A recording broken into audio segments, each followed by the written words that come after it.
This is a James Poe Artistry Consultant Moment. The IQ and Light with Happiness, Part 3. So he started causing havoc and problems, you see, with innocent, everyday, normal people, just so Superman had to save them. You see, and the thing about it is, Superman kept doing it.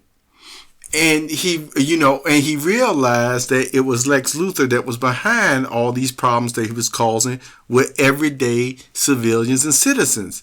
So he went and addressed Lex Luthor directly and actually told him that, you want to know how strong I am, you want to know how fast I am, or what have you. And he gave him examples to show just how, strong and fast he was, etc. Then, we're getting into, I told you, a mute point, which would be a mute point. Lex Luthor and all his high IQ and cunningness and, slyness and stuff like that made a proposition to Superman that may be on the surface for many. It may draw people into like, Lex got a point and his Superman fault or what have you. Well, I'm going to let you know right now, when I actually first heard that proposition, don't you know right away, and this was years ago, the thought went through my mind, that still was really a mute, point for the drama that still put a lot of stress, you see, on Superman's mind. What was it? Well, what Lex was basically saying is this. He said, if you want to save people, then guess what? You got to leave this city. You can't stay here because the more you stay in this city, the more it's going to be your fault that these bad things happen to him. So here it is. Remember, it was Lex who sat down and took it upon himself that he was going to do all these bad things, putting Superman to the test. And so we're basically blaming him as it was Superman's fault that he's doing these bad things to these people. Isn't that interesting? But no, he gave Superman that ultimatum that if he wants to save the people, these innocent people, then he will have to leave and not return. Isn't that interesting? Now, in case some of you haven't thought about this yet, why is this such a mute point? And this is what I mean where I'm gathering information from past comic books and things of that nature, that when Superman really did arrive on the scene, see, they started in some of these articles and things of that nature and movies that started showing people talking about how crime had dropped down. Why? Because Superman, you see, had arrived on the earth and was solving problems left and right. So really, by and large, he had already saved way more people than can even be counted on this earth. And so now, here in his cunningness, slyness, it was Lex Luthor trying to make an argument that if he stayed in the very area that he already saved untold numbers of people, that if someone is hurt, it's because of him. Where here's the thought. How many people already would have been severely hurt or died if Superman never did arrive on that scene in the first place? Do you see what I'm talking about, perceptive readers? So that twisting of reasoning, though that same type of proposition that he put forth, no, it wouldn't have been Superman's fault for still staying in the city anyway. Because you know what? By him leaving the city, then guess what? All those unforeseen occurrences that happens anyway every day that Superman was already protecting against, You see what I'm saying? Then, without him being in that city, bad things were still going to happen. Unforeseen things still was going to happen. The only difference in the situation is the way you listen to Lex Luthor. He wouldn't be the one manipulating or instigating it. But see, here's the whole point. Already, Lex Luthor, even though, see, with all his money, it made him above the law. You see, even though we know that's not right in principle, but he got away with a lot of stuff because of his money and his genius, was already manipulating the situation, you see, to such a degree that I'm just here to still state to you today that he was wrong. It was a mute argument he was making with Superman. And I hope you all see that point. Now, with one final thought about the happiness. See, the reason why, and I can't speak for everybody, but I do understand this. The reason why things feel so meaningless at times is because you really can have a very wonderful specialness about yourself in whatever it may be. And see, and that's what I've noticed, the way that some of you express yourselves. And the reason why the depression really does come about on some matters, I'm just telling you like it is.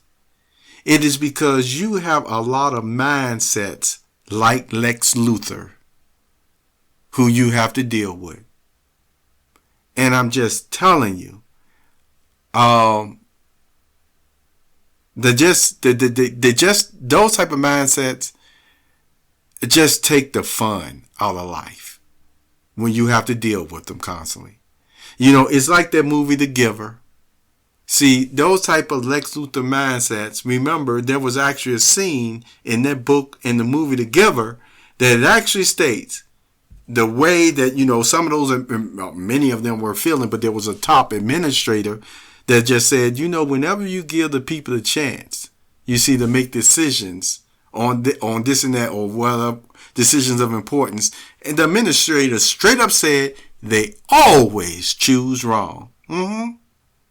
And see, and that's the mental outlook of some of the ones who become on that intellectual level as Lex Luthor. Now, nothing is wrong. That doesn't mean everybody who's high IQ is like that, but I'm just telling you, it becomes a point, and some of you know, that in these persons' minds, what they're doing is not even evil. They're just looking at it so analytical, so logical.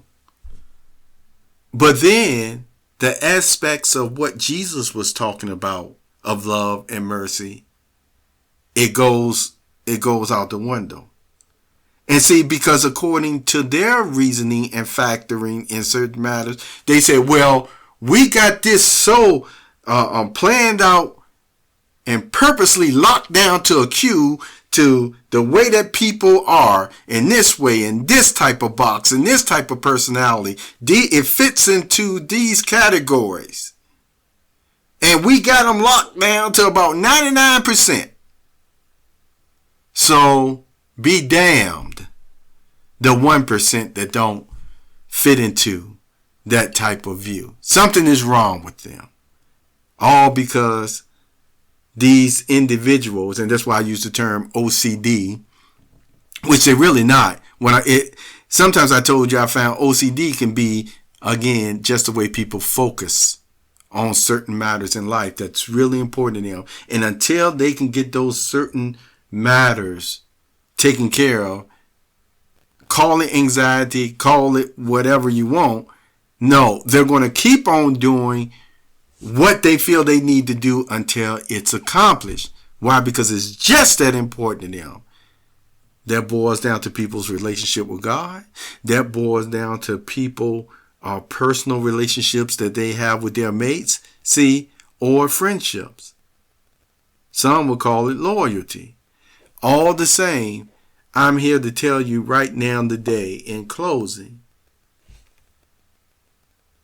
you can think about the many times that you've enjoyed whatever you enjoy doing. And I know it's more than one thing. And if you are not restrained by another overbearing personality, you see, taking control of your liberties and your freedom, you see, your ability to think. You see, because the reason why I emphasize the ability to think, because I tell you this and I said it before. I'm just talking about persons who read the Bible. You read that Bible every day. I say again, how in the world can a person's mind literally just still stay in one type of box of their personality, or what they can do, or what they'll be willing to do, or what have you? And see, they're always thinking about this and that, or what have you. Because why? That book is written by infinite wisdom and is designed to, every time you read it, to still gain something new. And that can go on forever and ever. And you get happy. So what am I sharing with you? This world, even in the Bible, it's basically said it's not the real life of the way that we're supposed to live.